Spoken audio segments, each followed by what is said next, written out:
Bienvenue à une autre capsule vidéo On se paye la traite, qui vous fait découvrir les fermes laitières automatisées du Québec. Aujourd'hui, nous visitons la ferme Rosa Bienvenue de Upton, située dans la région de Montérégie, sur le territoire du Centre Lélie, Agri-Robotique. Bonjour, merci de nous recevoir aujourd'hui à la ferme Rosa Bienvenue. Merci. Je vais te laisser un peu te présenter un peu qui sont associés avec toi dans la ferme, puis l'historique avant de se rendre à la robotique. Bonjour, je me présente André Bienvenu des fermes Rosa Bienvenue, l'un des trois frères avec notre père.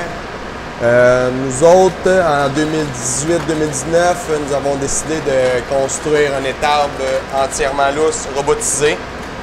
Avant ça, nous étions 100% attachés, autant les vaches terriers et la relève aussi. Nous avons décidé d'aller en robotique pour la main-d'œuvre, la flexibilité du temps, puis la qualité de la traite et les performances qu'on pouvait atteindre à 3 traites sans faire 3 trains aussi.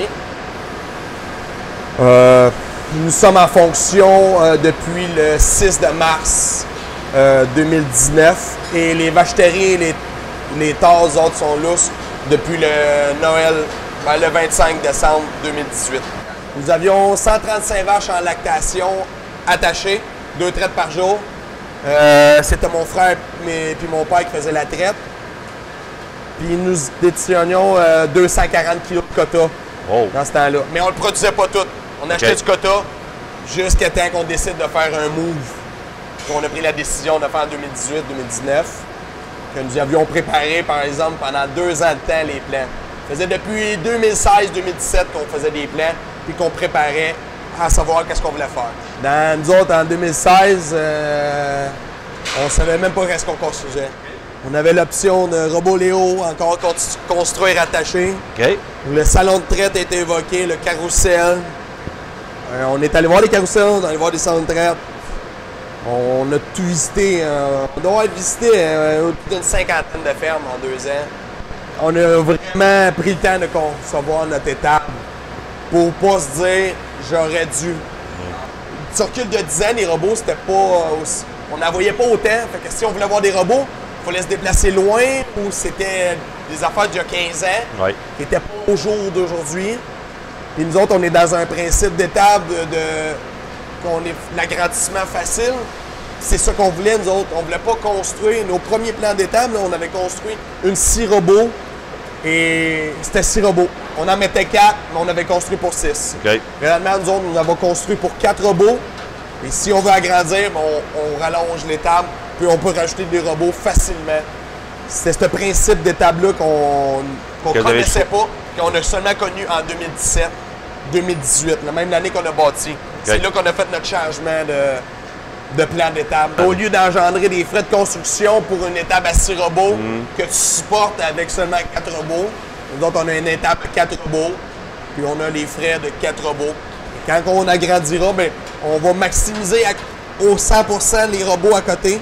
On va acheter du quota jusqu'à temps que ce soit à pleine capacité, même un over. Puis à un moment donné, bouf, tu doubles. Tu doubles ou tu rajoutes 2 robots et tu diminues un peu le nombre de vaches par robot. Je trouve que les coûts sont plus... Le coût de construction est un peu plus cher à bâtir dans ce principe-là, mais pour l'agrandissement, il est beaucoup plus facile. C'est quoi, disons, les 2 principaux éléments que tu as décidé? Vous avez décidé, on s'en va en robot de traite. La main-d'œuvre, le temps, la facilité, 3 traites. La main-d'œuvre et la flexibilité du temps. Okay. On est seulement 3 frères, notre père, notre mère et un employé presque à temps plein, mais ça, c'est plus pour la partie mécanique puis les champs. Okay. On est une ferme familiale, on ne voulait pas avoir à gérer beaucoup d'employés, puis on voulait faire du 3 traites. Okay. Et pour faire 3 traites, ça prend des employés.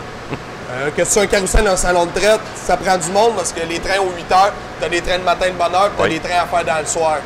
Tandis qu'avec des robots, nous autres, c'est plus facile qu'on voyait là-dessus. La collecte de données aussi avec des robots qu'on a. Okay. Puis la qualité de la traite. La traite est toujours pareille. Peu importe, c'est toujours pareil. Fait que ça, on aimait bien ce principe-là des robots. Okay. On a opté pour une 4 robots avec une cabane pour l'entretien qui soit beaucoup plus facile. Okay. 2 groupes de vaches. Et les vacheteries, puis les préparations vêlage sont toutes dans la même étape. Une vache veille est proche du robot. Les vaches sont toutes tirées au robot. Il n'y a pas de vaches qui sont tirées à part avec un autre système de traite. Les vaches veillent dans les bêtes parcs. Ensuite de ça, ça va directement au robot. Vous êtes une des fermes que je vois qui travaille le plus avec ces tris. Le robot sert aux inséminations, les visites de vétérinaires, les tarissements, les taillages de sabots, les attentions santé, les échecs, puis les grandes journées qu'on a beaucoup de cédules pour les piqûres de fertiline estrumée. On peut se servir de ça. On sert le plus possible qu'on peut de l'arrière-robot. Le moins possible souvent qu'on va chercher de vaches dans le troupeau. C'est ça, c'est simple. Une personne seule fait ses tris, va à l'arrière-robot, tout est à la même place. Mon frère fait la gestion du troupeau tout seul, sans l'aide de personne. Il est tout seul. Une seule personne peut faire le train, il peut faire la gestion du troupeau complet dans nos grandes périodes de travaux, mettons. Oui, à 240 kg, 260 kg de production. Kilos, 2 personnes font le train en date de 2 heures. Bon. Entièrement. Vaches et les torts et l'alimentation. L'alimentation aussi? Oui. Okay. Votre alimentation doit prendre quand même proche 1 heure peut-être sur le total? C'est environ 1h30 le matin, puis c'est une demi-heure le soir. J'ai vu que vous aviez aussi les Cosmix. Tu m'expliquais pourquoi les Cosmix, puis si ça va bien? À la base, les Cosmix avaient été installés pour la préparation vêlage. On s'est rendu compte que c'est pas ça que ça servait. Nous autres, les Cosmix servent à dompter, dans le fond, les torts. C'est vraiment conçu pour ça. Ça favorise les torts à savoir se mettre le nez dans une mangeoire, à jouer avec les barrières.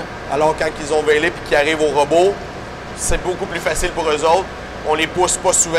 Alimentation, vous soignez avec un mélangeur mobile, peut-être m'expliquer un peu le principe? L'alimentation, le stockage est fait dans des silos. La ration, elle se fait automatiquement dans un mélangeur vertical avec un tracteur. Nous avions opté pour ça, pour la flexibilité, pour éventuellement un jour aller avec des bunkers. Nous travaillons présentement avec des bagues. Des silos externes, puis de l'alimentation, paille et foin haché dans un autre. On pouvait faire ce qu'on voulait avec un tracteur puis un mélangeur. On n'était pas rattaché à rien. C'est pour ça. C'est mon frère qui s'occupe plus de l'entretien, de la réparation des robots. Mais tout le monde est capable de se débrouiller. C'est hyper simple. Sinon, ben, le service technique, téléphone, t'appelles, et au bout de la ligne, mais tu parles, tu fais des tests. Les robots, c'est de l'entretien quand même, mais c'est pas plus pire que n'importe quelle autre machine. C'est sûr qu'il y a de l'électronique avec ça. Tu fais les entretiens demandés et tout, puis je te dirais que les alarmes, il y en a, c'est pas infaillible. Oui. Les alarmes de nuit, il y en a, mais je te dirais c'est vraiment minime pour le temps que ça nous fait sauver. Fait qu'on est 4 ans plus tard, 3 ans et demi, 4 ans plus tard des robots. Êtes-vous satisfait de votre achat? Dites-vous dans votre tête, on a fait le bon choix? Ouais. Le système d'alimentation, peut-être qu'on aurait pu simplifier ça un peu. C'est sûr que nous autres, on était déjà au siloto quand on a construit. On avait opté pour les silotos. Peut-être qu'on aurait changé pour être entièrement au bunker, à voir les trapeaux, comment qu'on travaillerait, mais on connaissait pas ça. On devait aller qu'est-ce qu'on connaissait. C'était déjà beaucoup de changements qu'on faisait. Je te dirais que les premiers 6 mois, mon père s'est demandé à crime qu'est-ce qu'on venait de faire là. À cause le temps que ça prenait les... Mais nous autres, on est parti de 100% attachés. Ah, OK. 100% lousse. Oui, c'est vrai. La transition est difficile à faire. Plus ton troupeau est gros, puis nous autres, ce qui fait que la relève était attachée, c'est difficile. Il n'y avait vraiment aucune habitude de marcher. Les animaux, ils ne comprennent pas de reculer puis d'aller manger. Ça, c'est très difficile. Mais écoute, la roue se fait, les premiers 6 mois, c'est une adaptation, là. Puis après 1 an, même 8 mois, 1 an, tu te dis, crime, ça va bien. Okay. La deuxième année, là, tu te dis, wow. Okay. Tu te dis, pourquoi j'ai pas fait ça avant? Après 4 ans, presque 4 ans, nous autres, en fonction. Mon père peut prendre en main les vacances. Ben c'est ça, il fait l'investissement pour vous, avec vous, il l'a fait mais pour il en profite nous, aussi. Mais il l'a fait pour lui parce que maintenant, lui, il en profite aussi. Là. Okay. On ne travaille plus aussi physique qu'on travaillait avant. Ouais. Puis on a grossi le troupeau. Mais je sais pas trop comment l'expliquer. Mon père, lui, il s'est dit que c'est vous autres d'aller travailler avec ça. Décidez comment vous les construire. C'est vous autres d'aller travailler avec moi. C'est ma semi-retraite, à me la dire. Là, je vous laisse faire. Et on n'est pas vieux, nous autres. Et notre père nous a toujours laissé gérer comme qu'on le voulait. C'est notre superviseur, dans le fond, en arrière. Ah, OK. C'est bien. Eh bien, écoutez, merci, bravo pour la super belle ferme, belle installation. Merci pour l'entrevue. Fait que je vais continuer à visiter la ferme. Avec ton frère, on va changer de visage. Ouais. Fait que très gros merci et félicitations encore. Merci beaucoup. Bye. Ça fait plaisir. Fait que, disons, si on commence un peu ici en rentrant, genre Marc, c'est vraiment clean, il y a de l'espace, le fait d'avoir, puis malgré que tu aies tous les robots à la même place, vous avez mis vos deux CU à l'entrée, tout un à côté de l'autre. Ouais, pour l'entretien, facile. Puis ils sont en parallèle. Fait que un CU, un en ligne de l'autre, un à côté de l'autre pour ça arriverait de quoi un backup. OK. Ça peut arriver avec un lâche. Fait que facile d'entretien, un à côté de l'autre. Les savons à côté. L'eau arrive, tout est facile d'entretien. Avec ça, une grosse top pour les coûts du bel crayon. C'est cher du bel crayon. Là, fait qu'on achète en grosse quantité pour les sauver des prix. Vous avez les meilleurs prix. OK. Fait que votre gars de grille robotique est content, il a de la belle... Ben, il vient pas souvent. Il vient pas souvent. Il vient pas souvent, mais il y a une belle porte et il peut travailler. Il y a une belle porte. OK. Mes deux robots à l'avant, vu que les deux robots, c'est pour tirer mes French Valley. Fait que j'ai les M4U d'un deux pour les tirer à l'avant. Ils sont 3 jours arrière robot pour le colostrum. Fait que ma mère vient chercher son lait là. Puis elle les fait les lavages, enfin là, pour jeter le lait. Ben, ils se lavent avec de l'eau, là. Fait qu'elle ficelle qui s'occupe de ça. Puis les deux à l'arrière, ils tirent. Fait que. Mais les vaches, ils restent dans les arrêts robots pour les French Valley. Les deux robots. Ouais, les deux robots. Dans le M4U à chaque, vous avez 2 groupes, hein? On avait parlé de ça, de 2 groupes. C'est 2 groupes, c'est séparé en 2. Puis il n'y a pas d'ordre un bord ou l'autre. C'est vraiment une question de temps libre. C'est juste ça. Puis quantité de vaches. Je joue avec mes performances de vitesse là-dedans pour ça. Okay. Y a-t-il des choses que tu viens souvent voir ou tu viens pas souvent ici? Est-ce que ça fonctionne? C'est tellement régulier? Et là, mon écran. OK, ben c'est parfait. Non, mais c'est bon. Fait que tu vas sur ton écran là. Tes vraies données sur ton sel. Tout est là. Tout c'est mon horizon. C'est tout l'horizon est là. Les vaches en retard, les chaleurs, les tarissements, s'il y a de quoi. Les vaches à trier, les séparations de lait qui sont déjà actives. J'ai déjà tout. C'est mon ordinateur qui est là. C'est pas vrai, je sais même plus où aller voir les vaches en retard dessus. Au début, j'allais voir dessus, puis je me sers tellement de mon téléphone, c'est plus facile l'accès. Fait que je vais même pas là-dessus. Tu l'as quand tu veux, au moment que tu veux. Mais tu sais, bouger le bras, ces affaires-là, les bras, je l'entretiens, je la fais tout, ces robots. Parler aux techniciens, j'en fais pas mal beaucoup, ces robots, mais pour vrai, c'est tout l'ordinateur de mon téléphone. C'est quand on s'en vient ici, là, tu as tes entretiens à faire que toi tu fais. Une partie toi-même. Laver les caméras, puis moi, une fois par semaine, ben, vu que j'ai pas vraiment d'échecs beaucoup, c'est aux 2 semaines je le fais. Je recalibre mes tech cups avec le laser, recalibrer le laser. Pour ça, ben, changement des tech cups quand ils sont dus, aux 10 000 traites, les brosses, puis sinon les hausses noires, les cordes, s'il y a des... quand c'est vraiment des grosses pièces majeures, je m'arrange d'être là tout le temps avec le technicien. Pour tout le temps aider. J'ai 4 robots pareils, fait que il en fait un, je regarde, on est 2 robots chaque bord. On s'aide beaucoup, fait que ça va bien. On l'a aidé beaucoup. On est capable de faire l'entretien de 4 robots en une journée, fait que...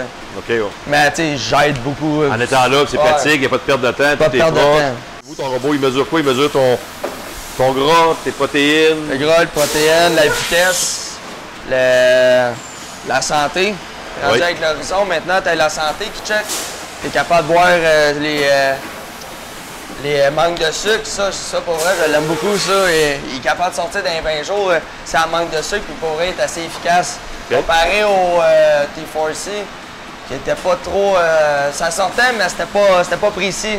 Tandis que là, s'il y en a une qui a un manque de sucre, tu vas voir, tu vas faire ton test, puis pour vrai, il est assez efficace. Précis. Fait que là, ici, c'est intéressant. Tantôt, dans la pré-visite, vous m'avez montré, ton père m'a montré comment est-ce que vous avez mis vos vaches à votre salle de taillage. À votre salle de taillage. Explique-moi ça, c'est quelque chose que je n'ai pas vu souvent, mais j'ai trouvé ça vraiment bien pensé. Nous autres, on a fait une grosse salle de taillage dans le même, parce qu'on n'a rien négligé dans la construction, Le corridor, c'est le gros passage qui est ici. Quand on emmène les vaches à 150 jours en lait, ils se font trier automatique. À tous les mercredis, on les taille. 150 jours de tarissement. Fait que on les emmène tout ici en paquet. Les tarifs, les vaches à tarer, ça emmène ici en paquet. Absolument, elle est là.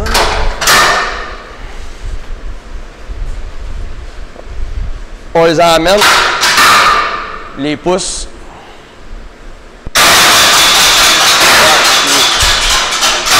ça, il Là, bon.